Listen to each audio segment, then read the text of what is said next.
আজ আমরা জানব ফরেক্স মার্কেটিং এর ইতিহাস, এর জনককে আর কিভাবে এটি প্রতিষ্ঠিত হলো। চলুন খুব সংক্ষেপে জেনে নিই এই গুরুত্বপূর্ণ অর্থনৈতিক ব্যবস্থার পেছনের গল্প। আসসালামু আলাইকুম ওয়া রাহমাতুল্লাহি ওয়া বারাকাতুহু।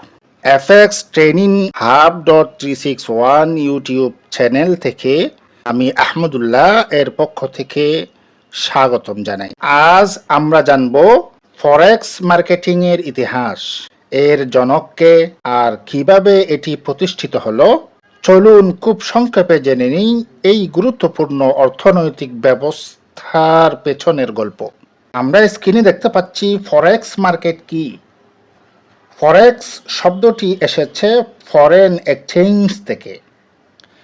এটি হলো এক দেশের মুদ্রা অন্য দেশের মুদ্রার বিপরীতে কেনাবেচা করার একটি আন্তর্জাতিক প্ল্যাটফর্ম। বিশ্বের সবচেয়ে বড় এবং লিকুইড ফাইন্যান্সিয়াল মার্কেট এটি, যেখানে প্রতিদিন প্রায় $60 ট্রিলিয়ন বেশি লেনদেন হয়। এখন জানব ইতিহাস ও জনক। বর্তমান ফরেক্স ট্রেডিং এর ভিত্তি গড়ে উঠে 1971 সালে ব্রিটন উডস এগ্রিমেন্ট বাতিল হওয়ার পরে।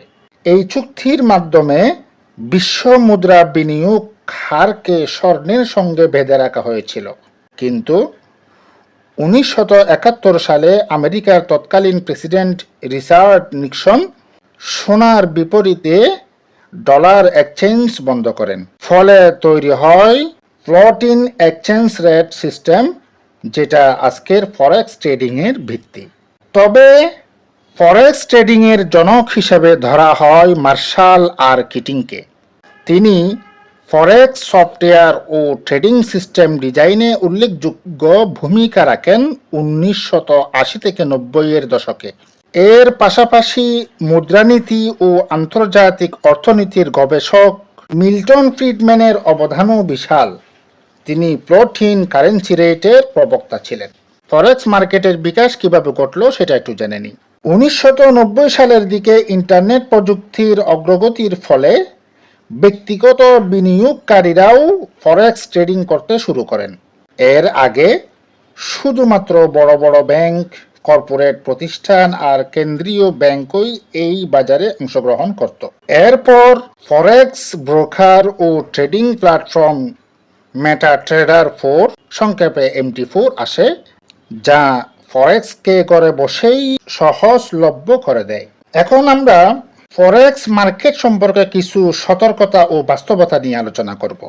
ফরেক্স একটি হাই রিস্ক মার্কেট, যেখানে লাভ যেমন হয় তেমনি বিপুল ক্ষতির সম্ভাবনাও থাকে। অনেকেই লোভে পড়ে ফরেক্সে ঢুকে বড় ক্ষতির শিকার হন। ইসলামিক দৃষ্টিকোণ থেকেও সুদ ভিত্তিক ও জুয়া ভিত্তিক ফরেক্স ট্রেডিং হারাম হিসেবে গণ্য করা হয়। তাই ট্রেডিং করার আগে ইসলামিক শরিয়া ও অর্থনৈতিক নৈতিকতা অবশ্যই বিবেচনায় রাখা উচিত।